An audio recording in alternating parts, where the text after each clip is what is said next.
Guys, welcome back to my channel gaming വേണ്ടി guys. അപ്പോൾ ഇന്ന് നമ്മൾ കളിക്കാൻ പോകുന്നത് മൈൻക്രാഫ്റ്റ് പാർട്ട് 5 ആണ് ഗൈസ്. ഞാൻ നിങ്ങളോട് പറഞ്ഞിട്ടുണ്ടായിരുന്നു കഴിഞ്ഞ എപ്പിസോഡിൽ ഞാനൊരു ഫുഡ് ഏരിയ ഉണ്ടാക്കും. അപ്പോൾ ഞാൻ അങ്ങനെ ആലോചിച്ചു, ഇവിടെ കൗവിനൊക്കെ കൊണ്ടുവരണമെങ്കിൽ ഒരു കയറുവാണല്ലോ. ആ ഒരു നിങ്ങൾക്ക് അറിയാമായിരിക്കും, മൈൻക്രാഫ്റ്റ് കളിച്ചവർക്ക് അറിയായിരിക്കും. ആ ഒരു കയറുണ്ടാക്കാൻ നമ്മളടുത്ത് അത്യാവശ്യം സാധനങ്ങളില്ല. അപ്പോൾ ഞാൻ കരുതി ഇവിടെ വീറ്റ് ഫാർം ഉണ്ടാക്കാമെന്ന്. ബക്കറ്റിന് വെള്ളം റെഡിയാണ്. കാരണം നമ്മുടെ അടുത്ത് ഇപ്പോൾ ഒരു അയണും പിന്നെ 2 അയൺ ഞങ്ങൾക്കറിയാലോ. അവിടെ ചെസ്റ്റ് ഏരിയ ഉണ്ടാക്കിയപ്പോൾ ഒരു മൈൻ ചെയ്തപ്പോൾ കിട്ടിയിരുന്നു. എന്തായാലും നമുക്ക് അതൊന്ന് കുക്ക് ചെയ്യാം. ഓക്കെ, നമുക്ക് എന്തായാലും കുക്ക് ചെയ്യാം. ഓക്കെ, നമുക്ക് വെയിറ്റ് ചെയ്യാം. ടേസ്റ്റ് എന്തായാലും കുക്കാകുന്നുണ്ട്. പിന്നെ അതുമല്ല കറിയാകും. എന്താ പറയുക, നമ്മളെ ചാനൽ 140 സബ്സ്ക്രൈബ് ആയിട്ടുണ്ട്. ഇനിയും നിങ്ങൾ സബ്സ്ക്രൈബ് ചെയ്താൽ നമുക്ക് എന്തായാലും 150 സബ്സ്ക്രൈബ് ആക്കാനും കാര്യങ്ങളൊക്കെ പറ്റും ഗൈസ്. എന്തായാലും അത് പറഞ്ഞ് കൊണ്ട് നമ്മളെന്തായാലും ഫുഡും കാര്യങ്ങളൊക്കെ റെഡി ആയിട്ടുണ്ട്. പിന്നെ ബക്കറ്റ് ഉണ്ടാക്കാനുള്ള സാധനം റെഡി ആയിട്ടുണ്ട്. നമുക്ക് എന്തായാലും ബക്കറ്റും കാര്യങ്ങളൊക്കെ ഉണ്ടാക്കാം. എന്തായാലും ഇങ്ങനെയാണ് ബക്കറ്റ് ഉണ്ടാക്കുക. നമുക്കറിയാവും. അറിയാത്തവരും എന്തായാലും കണ്ടുപിടിക്കുക കേട്ടോ. എന്നെ കണ്ടുപിടിക്കടാ. ഓക്കെ, അതായത് നമുക്ക് ഇനി മേലെ പോയിട്ട് വെള്ളം കൊണ്ടുവരണം. ഓക്കെ, വെള്ളം രാത്രി ആയിട്ടില്ലെങ്കിൽ നമുക്ക് രക്ഷപ്പെട്ടോ. അയ്യോ കീപ്പർ പടച്ചോനെ, നമ്മളെ വീട് ജസ്റ്റ് മിസ്സിനാ ഇതാക്കി. എന്തായാലും ഇവിടെ വെള്ളം എടുക്കുക. പിന്നെ അതെല്ലാം ഇവിടെ ചെറിയൊരു തത്തമ്മനെ കൊണ്ടുവരണം. അതായത് ഞാൻ പറഞ്ഞുതരാം, ഈ കീപ്പർ തത്തമ്മനെ കണ്ടാൽ കീപ്പർ ഓടും. കാരണം കീപ്പറിന് തത്തമ്മ ഇഷ്ടമല്ലാന്നാണ് തോന്നണേ. അങ്ങനെ ഒരു ഇത് ഞാൻ കണ്ടിരിക്കണം ചിലവരെ വീഡിയോയിൽ. എന്തായാലും ഇവിടെ ഡോറും വെക്കണ്ട കേസ് നമുക്ക് വേണ്ടാക്കാം. വെക്കാം, അതാ നല്ലത്. കാരണം എന്താ പറയുക, പക്ഷെ ഇവിടെ ഡോറുണ്ട് ഇല്ല കേസ്. ഡോറ് ആവശ്യമില്ലല്ലോ, നമ്മൾ നേരെ എത്തിക്കല്ലേ ചെല്ലല്ലേ. എന്തായാലും ഇനി നമുക്ക് ഞാനിപ്പോൾ വെള്ളം കിട്ടി.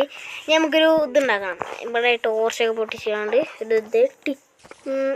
അതിൻ്റെ പേരത്ത ഹോ ഉണ്ടാക്കണം. ഹോ ഉണ്ടാക്കിയിട്ട് ഒന്ന് ഇതാക്കി. ഓക്കെ, ഈ ഷവലും വേണം. ഓക്കെ, ഷവലും റെഡിയായി. ഇനി ഒരു ആക്സ് വെച്ചാണ്ട് ഇവിടുത്തെ ഒരു വുഡ് ഉണ്ടാവില്ലേ, അതൊന്ന് റിമൂവ് ചെയ്യണം. വുഡും കാര്യങ്ങളൊക്കെ റിമൂവ് ചെയ്തിട്ടുണ്ട് നമ്മളെന്തായാലും. എനിക്കത് റെഡിയായിട്ട് കാണിക്കും. ഓക്കെ ഗൈസ്, നമ്മളെ ഇവിടുത്തെ സ്റ്റോണും കാര്യങ്ങളൊക്കെ റിമൂവ് ചെയ്തിട്ടുണ്ട്.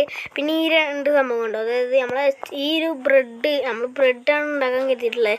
അതൊക്കെ ഒരു പെട്ടിക്കകത്ത് വെക്കാനുള്ള ഒരു സ്ഥലമാണ്. നമുക്ക് എന്തായാലും ഇവിടെ റെഡിയാക്കാം. ഇവിടെ ഇങ്ങനെ ഞാൻ 4 കാണിച്ചു തരാം. 4 ഭാഗമാണ് ഇതാക്കിയിട്ടുള്ളത്. ഇവിടെ നിന്ന് ഇങ്ങനെ ഇവിടെ മണ്ണൊക്കെ വെച്ച് റെഡിയാക്കണം. പിന്നെ സെൻറ്റർ കണ്ടുപിടിക്കണം. സെൻറ്റർ കണ്ടുപിടിച്ചാൽ എല്ലാം റെഡിയായി. ഓക്കെ, ഇവിടെ 20 1 2 3 4 അതാണ് സെൻറ്റർ എന്നാണ് തോന്നുന്നത്. എന്തായാലും ഇവിടെ വെള്ളം ഒഴിക്കുക. എന്നിട്ട് ഓരോന്ന് ടൈറ്റിൽ ചെയ്യുക. ഓക്കെ, ടൈറ്റിലല്ല ടിച്ച് പ്രസ് ചെയ്ത് കൊടുത്താൽ തന്നെ ഇതായിട്ടുണ്ട്. നമ്മളെന്തായാലും ഇനി റെഡിയാക്കാൻ പോവാണ്. നമ്മളെന്തായാലും ഫാം ഏരിയ റെഡി ആയിട്ടുണ്ട് ഗൈസ്. ഇതിൻ്റെ ഈ ഒരു ഭാഗത്തേക്ക് ഇവിടെ നമ്മളെ മറ്റേ കാണുന്നുണ്ട്. നമ്മളെ ഈ ഒരു ഭാഗത്തേക്ക് നമ്മൾ ഫുഡ് ഏരിയ ഉണ്ടാക്കുന്നുണ്ട്. പശുവിന് നമുക്ക് ആ കയറ് കിട്ടിയാലും നമുക്ക് എന്തായാലും പശുവിനും കാരണമൊക്കെ ഇതാക്കാൻ പറ്റും. ഇനി എന്തായാലും നമ്മുടെ അടുത്ത് വീറ്റില്ല ഗൈസ്. ഇനി എന്താ ചെയ്യുക, വീറ്റ് ചെസ്റ്റിനകത്തുണ്ടോ? അവിടെ ചെസ്റ്റ് താഴത്താണല്ലേ. ഇല്ല ഗൈസ്, നമ്മുടെ അടുത്ത് വീറ്റ് ഇല്ല എന്നാണ് തോന്നുന്നത്. വീറ്റ് ഉണ്ടോ? ഇല്ല ഗൈസ്, ആകെ മുഞ്ചിപ്പോയി ഗൈസ്. വീറ്റില്ല. എന്തായാലും വീറ്റ് തപ്പിപ്പോണം. ഉറങ്ങാനായോ നൈറ്റ് ആയിട്ടില്ല നൈറ്റായി. എപ്പോഴും പുറത്തേക്ക് ഇറങ്ങിയിട്ടുണ്ടെന്നുണ്ടെങ്കിൽ കാര്യം കഥ പോയാൽ. അപ്പോൾ ഗൈസ്, എന്തായാലും മെല്ലെ പോകണം. ഏത് നിമിഷവും കീപ്പറിൻ്റെ ആക്രമണം പ്രതീക്ഷിക്കുന്നു. ഓക്കെ, നമ്മൾ മെല്ലെ പോകാണ്. ഓക്കെ, ഇവിടെ കീപ്പറൊന്നുമില്ല. അവിടെ ഒരു മോനെ അവിടെ പേടിക്കണ്ട. നമ്മളത്തെ ഷീൽഡ് ഉണ്ട്.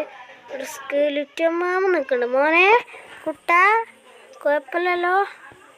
അടി തുടങ്ങി.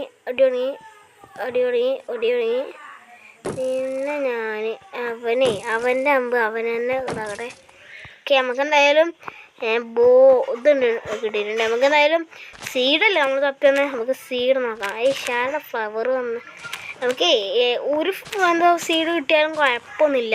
കാരണം നമ്മുടെ അടുത്ത് ഒന്നുണ്ടായാൽ ഒരുപാട് ഉണ്ടാക്കാം. ഒന്നായോ എടാ, ഒരു സീഡല്ലേ ഞാൻ പറഞ്ഞല്ലോ. അത് ഡയമണ്ട് ഒന്നും ഇല്ലല്ലോ. ഒരു സീഡ് പ്ലീസ് പ്ലീസ്. ഒരു സീഡ് കിട്ടി. ഞങ്ങൾക്ക് നേരെ നമ്മളുടെ വീട്ടിലോട്ട് എത്തല്ലേ വീട്. ഓക്കെ, ഈ വള്ളത്തിൽ കൊണ്ട് ചാടാ കേട്ടോ. മുഞ്ചിപ്പോയി. ഓക്കെ, കുറച്ച് ബക്കറ്റിൽ കുറച്ച് വെള്ളം എടുത്തിട്ടുണ്ട്, കാരണം ആവശ്യം വരാൻ ചാൻസ് ഉണ്ട് ഗൈസ്. എടാ ഡോർ ചതിക്കല്, ചെറിയൊരു ബഗ്ഗുണ്ട്. ഓക്കെ, നമുക്ക് എന്തായാലും ഒരു സീഡ് കിട്ടിയില്ലേ. ഈ സീഡ് എന്തായാലും ഇവിടെ നട്ടേക്കാം. ഇവിടെ അല്ല, നമുക്ക് എന്തായാലും ഈ ഒരു ഭാഗത്ത് നട്ടേക്കാം.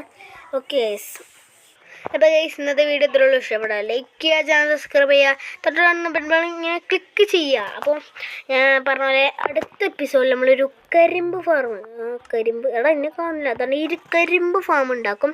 അപ്പം എല്ലാവർക്കും ബൈ ബൈ. എല്ലാവരും സൂക്ഷിച്ച്